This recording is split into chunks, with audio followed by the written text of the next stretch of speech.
전파의 원리를 처음으로 이론적으로 완벽하게 설명한 사람은 영국의 물리학자인 제임스 클락 맥스웰입니다. 맥스웰은 맥스웰 이전에 오랜 기간 동안 연구되어 온 전기와 자기에 대한 4가지 법칙을 종합하여 맥스웰 방정식을 구성하였습니다. 인류는 고대 시대부터 이미 정전기에 의해 발생하는 끌어당기는 힘인 인력과 서로 밀어내는 힘인 청력을 알고 있었고, 중국에서는 자석의 특징을 이용한 나침반을 만들어 항해에서 사용해 왔었습니다.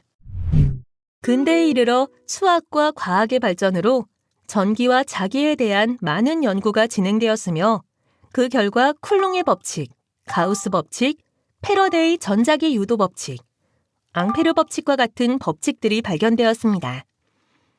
맥스웰은 이러한 기존의 연구 성과를 종합하여 전기와 자기가 하나의 상호작용, 즉 전자기력에 의한 것임을 증명하면서 빈 역시 전자기파라는 것을 밝혔고 전자기파의 발견을 예언하였습니다. 이러한 결과를 4개의 맥스웰 방정식으로 정리하였는데 순서대로 정전기장에 대한 가우스 법칙, 정자기장에 대한 가우스 법칙, 패러데이의 전자기 유도 법칙, 암페어의 법칙과 변이전류라고 부릅니다. 4개의 맥스웰 방정식을 연립해서 그 해를 구하면 앞에서 살펴본 자유공간에서 전파에 대한 수식을 얻을 수 있습니다. 맥스웰 방정식으로부터 전파의 수식을 푸는 자세한 풀이 과정은 대학 전자기학 수업을 참고하기 바라며 본 강의에서는 그 결과만을 설명하겠습니다. 하나의 주파수를 갖는 자유공간에서 평면파에 대한 전기장과 자기장에 대한 수식은 다음과 같고 그 결과에 따른 파동의 모습은 그림과 같습니다. 조금 어렵게 느껴지겠지만 자세히 살펴보겠습니다. 먼저 전기장은 벡터 2로 표현됩니다. 벡터는 크기와 방향을 가지므로 문자 2 위에 화살표를 넣어줍니다. 전기장의 최대 크기는 2,0이고 방향은 Y방향을 갖습니다.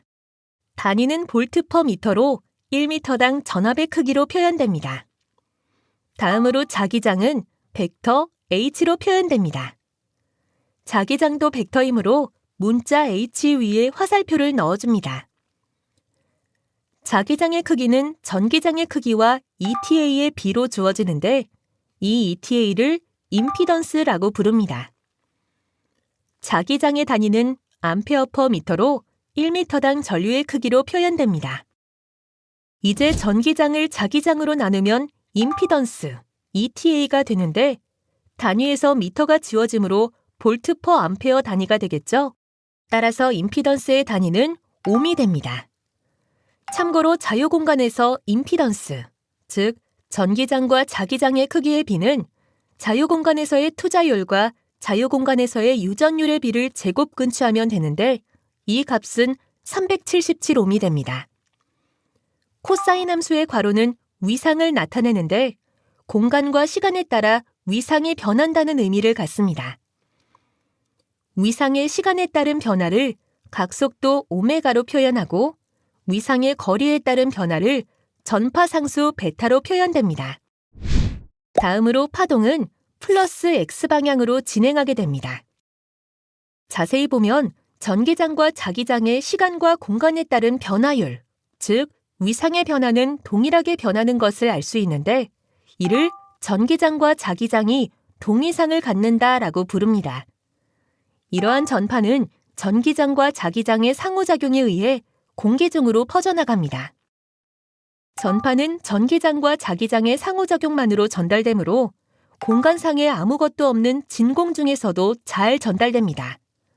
오히려 물질이 있으면 물질과 상호작용을 하여 전달 속도가 늦어지거나 크기가 작아지는 등의 효과가 발생합니다.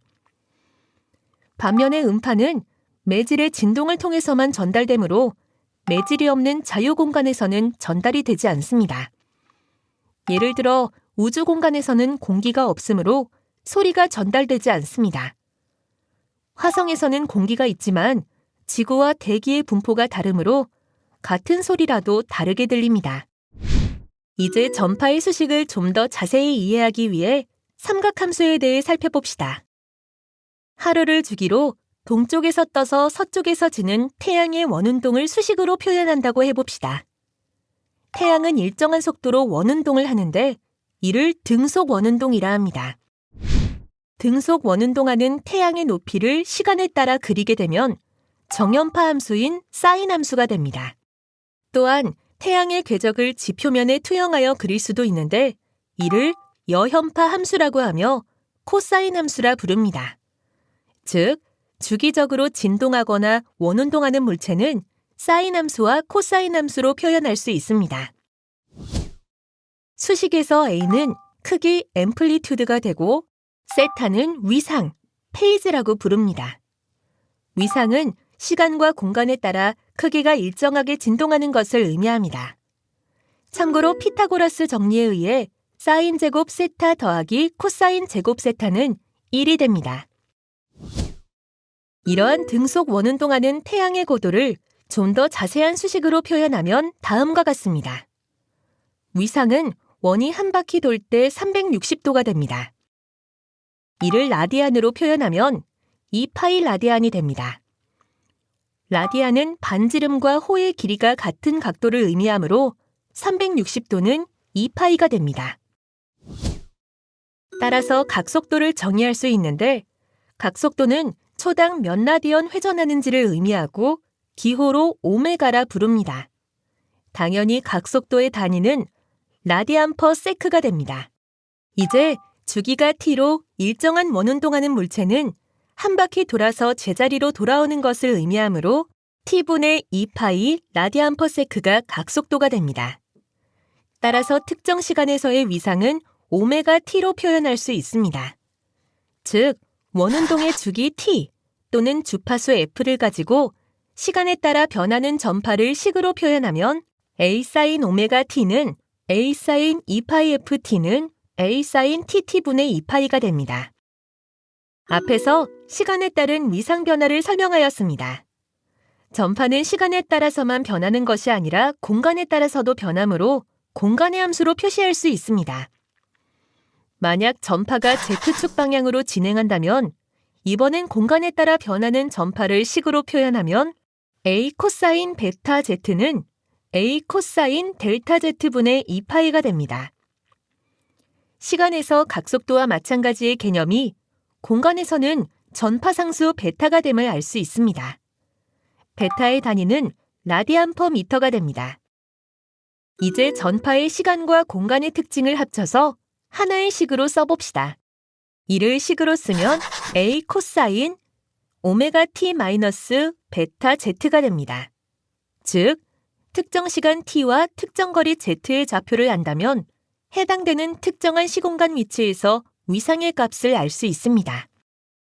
시간 t는 0과 t는 4분의 t인 지점에서 공간 z의 좌표로 위상의 변화를 그려보면 시간이 지남에 따라 파동이 플러스 z방향으로 옮겨감을 볼 수 있습니다.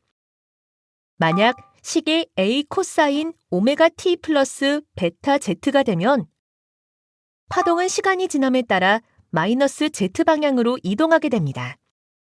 이제 마지막으로 t는 z는 0에서의 위상이 0이 아니라면 이를 초기 위상, 세타 제로라고 부르고 추가해야 합니다.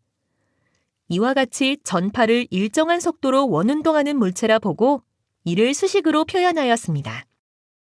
이러한 수식 표현에는 크기, 주파수 또는 파장, 초기 위상이 필요함을 알 수 있습니다. 이 중에서 주파수와 파장은 1대1 관계이므로 전파를 표현하려면 크기, 주파수, 초기 위상 세 가지가 필요하다고 정리할 수 있습니다. 주파수가 1MHz이고 크기가 1V/m, 초기 위상이 0이고 플러스 Z방향으로 진행하는 전파를 수식으로 표현해 봅시다. 각속도 오메가는 2파이 곱하기 F이므로 2파이 곱하기 10의 6승 라디안 퍼 세크가 됩니다. 파장은 V는 F 람다이므로 파장 람다는 300m가 됩니다. 이제 전파 상수는 2파이 나누기 파장이므로 300분의 2파이 라디안 퍼 미터가 됩니다. 즉, 시간축에서는 1초에 100만 번 회전하는 정도의 위상 변화가 있고 공간축에서는 1m에 300분의 2파일 라디안 위상 변화가 있다는 것을 의미합니다. 이제 전기장의 방향을 X방향이라 하고 수식으로 표현하면 다음과 같습니다. 다음으로 자기장은 전기장의 최대 크기가 1V/m라면 자기장의 최대 크기는 377분의 1A/m의 크기를 가집니다. 만약 문제에서 T는 Z는 0에서 위상이 0이 아니라면 초기 위상을 더해주어야 합니다. 이상의 학습을 통해 여러분은 특정 주파수를 갖는 신호를 수식으로 표현할 수 있기를 바라겠습니다. 앞에서 전파는 벡터라고 하였고 크기만 있는 것이 아니라 방향도 있다고 하였습니다.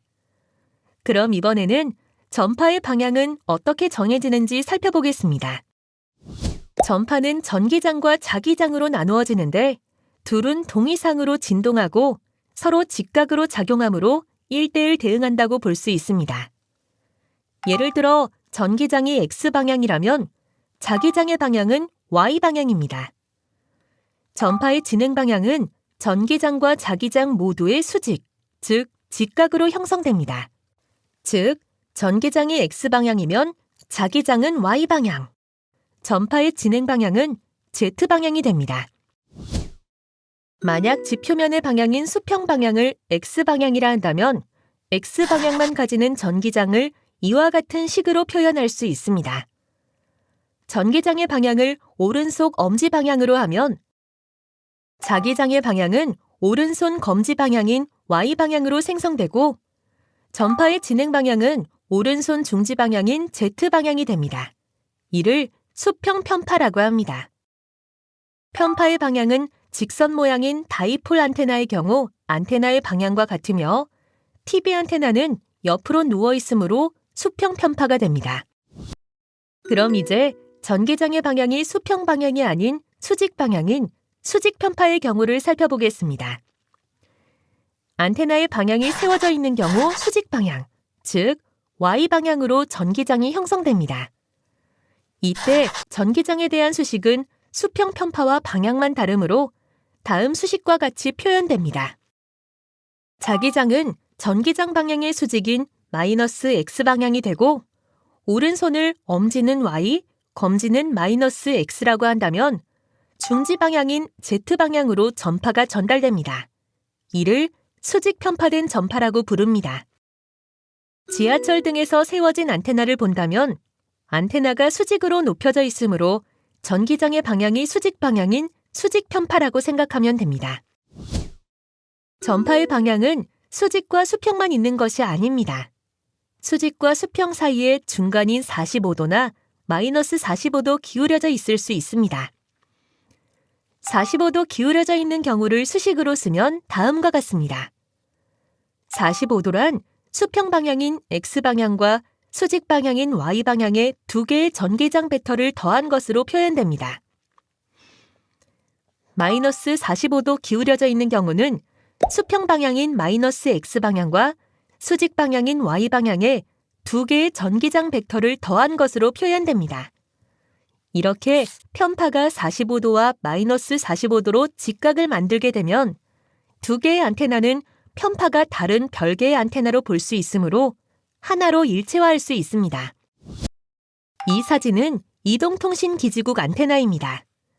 안테나 하나를 자세히 보면 십자가 모양으로 되어 있는 것을 볼 수 있습니다. 각각 플러스 45도, 마이너스 45도의 편파를 갖는 안테나를 의미합니다. 이동통신에서는 이렇게 두 개의 편파를 갖는 안테나를 이용하여 통신 속도를 2배 높이게 됩니다. 현재까지 살펴본 전파의 방향은 방향만 조금씩 다르지 모두 직선이었습니다. 따라서 이러한 편파를 선형 편파, 영어로 리니어 폴러라이제이션이라 합니다. 하지만 편파가 꼭 직선일 필요는 없습니다. 원형이나 타원형도 가능합니다. 보통 통신에서 많이 사용하는 편파는 원형 편파인 서큘러 폴러라이제이션입니다. 원형 편파의 경우 반시계 방향으로 회전하거나 시계 방향으로 회전하느냐에 따라 RHCP, Right Handed Circular Polarization과 LHCP, Left Handed Circular Polarization의 두 가지의 편파로 나누어집니다. 이러한 원형 편파의 수식은 두 개의 전기장 벡터가 90도인 2분의 파이 라디언만큼 위상 차이가 나도록 하면 생성할 수 있습니다. 원형 편파 안테나는 보통 원형의 형태를 가지는 경우가 많으므로 쉽게 구분할 수 있으며 대표적인 안테나가 위성통신 안테나입니다. 편파는 송신 안테나와 수신 안테나 사이에 서로 맞아야 합니다. 예를 들어 송신 안테나가 수직 편파일 때 수신 안테나가 동일한 수직 편파이어서 편파 방향이 일치하면 전파의 신호의 전달이 가능하지만 수신 안테나가 수평 편파라면 서로 90도가 되어 신호의 전달이 안 됩니다. 따라서 통신에서 안테나 사이의 편파를 맞추는 것이 매우 중요합니다. 이동통신에서는 편파의 독립적인 특성을 이용하여 편파를 두 개 사용하여 각각의 정보를 상호 수직한 편파로 보냄으로써 속도를 2배로 만드는 방법을 사용합니다. 이와 같이 편파는 통신에서 매우 중요한 역할을 수행합니다. 이번에는 전파의 전력에 대해 알아보고자 합니다. 앞에서 전파를 수식으로 표현하는 방법을 학습하였으며 전파를 수식으로 표현할 때는 크기, 주파수 또는 파장, 초기 위상이 필요함을 알았습니다. 본 학습에서는 이 중에서 전파의 크기에 대해 좀 더 자세히 알아보겠습니다. 먼저 전파에서 크기는 무엇을 의미하는지 살펴봅시다.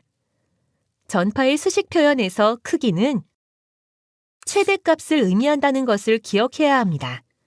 이를 피크 값이라 합니다. 실제 특정한 시간과 위치에서 전파의 크기는 최대값인 플러스 피크 값과 최소값인 마이너스 피크 값 사이에 어떤 값의 변화를 가지게 됩니다. 이렇게 시공간상에서 최대값과 최소값 사이에서 진동하는 크기를 하나의 대표값으로 표현할 필요가 있습니다. 우리가 잘 알고 있는 대표값으로 평균값이 있습니다. 평균값은 시간으로 평균할 경우 시간 평균이라 하고 공간상에 평균할 경우 공간 평균이라 합니다. 하지만 사인 함수나 코사인 함수로 전파를 표현할 경우 그 최대값이 얼마이든 평균값은 언제나 0이 됩니다. 따라서 평균값 외에 다른 대표값이 필요합니다. 이를 위해 고안한 방법이 제곱하여 평균을 취하는 방법을 사용합니다. 이를 평균 전력이라 합니다. 평균 전력은 제곱함으로 피크 값이 클수록 평균 전력이 크므로 시간과 공간에 따라 변하는 전파를 표현할 때 유용합니다. 이제 시간에 따라 변하는 신호 FT의 평균 전력을 구해봅시다. 평균 전력을 구하기 위해서는 신호를 수식으로 표현한 후 이를 제곱한 후 특정 시간 동안 적분을 하고 그 시간으로 나누어 주어야 합니다. 이때 신호가 주기마다 반복되므로 보통 평균 전력을 구할 때는 한 주기를 적분하든 두 주기를 적분하든 똑같으므로 한 주기만 적분하면 충분합니다. 이제 피크 크기가 A인 사인 함수의 시간 평균과 전력을 구해봅시다.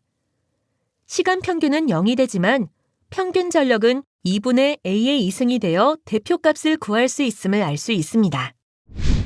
이제 앞에서 배운 전기장과 자기장에 대한 수식과 평균 전력의 개념을 전파에 적용해 봅시다. 전기장과 자기장은 벡터이므로 크기와 방향을 갖습니다. 먼저 크기 관점에서 평균 전력의 개념을 살펴보겠습니다. 제곱을 한다는 의미를 전기장과 자기장의 곱셈이란 개념으로 볼 수 있습니다. 다음으로 전기장과 자기장과 전파의 진행 방향은 서로 직각 방향이므로 전기장과 자기장의 크기의 곱셈과 그의 수직한 방향을 모두 고려할 수 있는 연산자인 벡터 외적의 개념을 도입하면 전기장과 자기장의 벡터 외적으로 새로운 벡터를 도입할 수 있습니다. 이를 포인팅 벡터 P라고 합니다. 포인팅 벡터는 포인팅이라는 이름의 물리학자가 처음 고안하였습니다. 벡터 외적이므로 포인팅 벡터의 방향은 전파의 진행 방향이 됩니다. 다음으로 포인팅 벡터의 단위를 살펴보겠습니다. 전기장의 단위인 볼트 퍼 미터와 자기장의 단위인 암페어 퍼 미터를 곱하면 M의 2승분의 볼트 암페어가 됩니다. 이때 전압과 전류를 곱하면 볼트 암페어가 되고 이는 와트가 되므로 평균 전력은 단위 면적인 1제곱미터당 전력의 개념인 평균 전력 밀도가 됩니다. 이제 평균 전력이란 평균 전력 밀도를 특정 면적에 대해 면적분하여 특정 면적에 미치는 전기장과 자기장의 영향력이 되겠습니다. 즉, 전기장과 자기장의 곱을 후 면적까지 곱하면, 즉, 벡터 면적분을 하면 해당 면적에 미치는 전기장과 자기장의 영향력인 평균 전력이 되겠습니다. 이제 전파에서 전력의 개념을 정리해 보겠습니다. 전파에서 시작은 전기장과 자기장이므로 이를 각각 벡터 선적분과 벡터 패선적분하면 전압과 전류가 됩니다. 전기장과 자기장을 벡터 외적하면 포인팅 벡터가 되고, 이를 시간에 대해 적분하고 공간에 대해 적분하면 우리가 잘 아는 전압 곱하기 전류인 평균 전력의 개념이 됩니다. 평균 전력을 회로에서는 전압 곱하기 전류로만 표현하는데, 실제는 면적에 대한 적분을 포함하는 개념입니다. 현재까지 학습한 복사 전력을 어떻게 계산하는지 실습해 보겠습니다. 전기장 벡터가 주어지면 자기장 벡터를 구할 수 있습니다. 예제에서 전기장 벡터의 진행 방향이 플러스 Z방향이므로 오른손 법칙에 의하여 자기장 벡터의 방향은 플러스 Y방향이 되고 크기는 임피던스만큼 작아지게 됩니다. 위상은 평면파라고 가정하면 전기장과 자기장은 동이상입니다. 이제 포인팅 벡터는 전기장 벡터와 자기장 벡터를 외적하여 구하면 되고, 포인팅 벡터의 시평균을 구하면 평균 전력 밀도가 구해집니다. 마지막으로 평균 전력 밀도를 특정 면적에 대해 면적분하면 해당 면적에 대한 평균 전력이 됩니다. 이제 전파의 전기장과 자기장의 영향력이 공간상에서 거리에 따라 어떻게 달라지는지 살펴보겠습니다. 전파의 평균 전력은 단위 전력당 전파의 영향력이라 했는데, 우리는 3차원 공간에 살고 있으므로 거리가 증가함에 따라 표면적이 증가합니다. 표면적을 구하는 공식은 4파이 R제곱이므로 거리가 2배가 되면 표면적은 4배가 되고, 거리가 3배가 되면 표면적은 9배가 됩니다. 따라서 송신 안테나를 한 점이라 보고, 이 점에서 거리가 멀어짐에 따라 전파는 구 전체에 대해 영향력이 퍼지므로 단위 면적당 영향력은 거리의 제곱에 반비례하여 작아집니다. 전파는 자유공간에서 매질이 없는 경우 전기장과 자기장의 상호작용에 의해 전달되므로 크기가 작아지지 않지만, 공간상에 퍼져나가므로 같은 면적일 경우 거리의 제곱에 반비례하여 그 영향력이 작아진다고 볼 수 있습니다. 이를 역제곱의 법칙이라 부르며 음파나 전파, 중력 등 모든 힘과 파동에 적용되는 법칙입니다. 실제 통신에서는 이러한 전력을 복사 전력이라 부르며 매우 중요한 개념입니다. 정부에서 무선 통신기기를 관리할 때 복사 전력을 구하여 그 기준이 기술 기준에 맞는지 확인하는데, 주변의 매질의 영향을 차단하기 위하여 전자파 차폐실에서 복사 전력을 측정합니다. 실제 복사 전력을 측정하려면 송신 안테나를 중심으로 동일한 거리를 갖는 구의 표면적 전체를 단위 면적으로 나눈 후 구 표면 전체에서 평균 전력을 측정해서 더해 주어야 합니다. 이는 매우 어려운 작업이므로 실제 측정은 수신 안테나의 단면적은 일정하게 유지하면서 송신 안테나를 안각과 방위각 방향으로 돌리는 방식을 사용합니다. 무선 통신기기에 따라 복사 전력을 측정하는 전자파 차폐실의 크기가 다를 뿐 측정하는 방법은 동일합니다.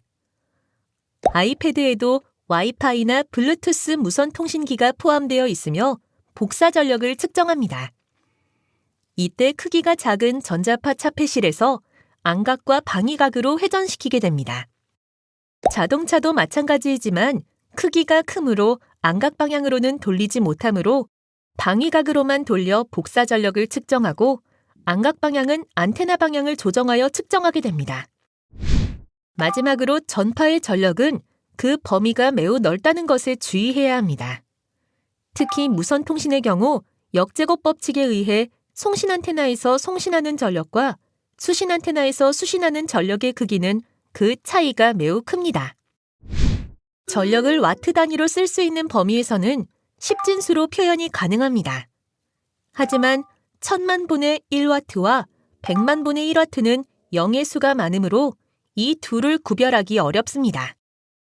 이러한 넓은 범위의 전력을 표현하기 위해 1000배씩 작아질 때마다 밀리와트, 마이크로와트, 나노와트, 피코와트로 단위를 바꾸어 쓰게 됩니다.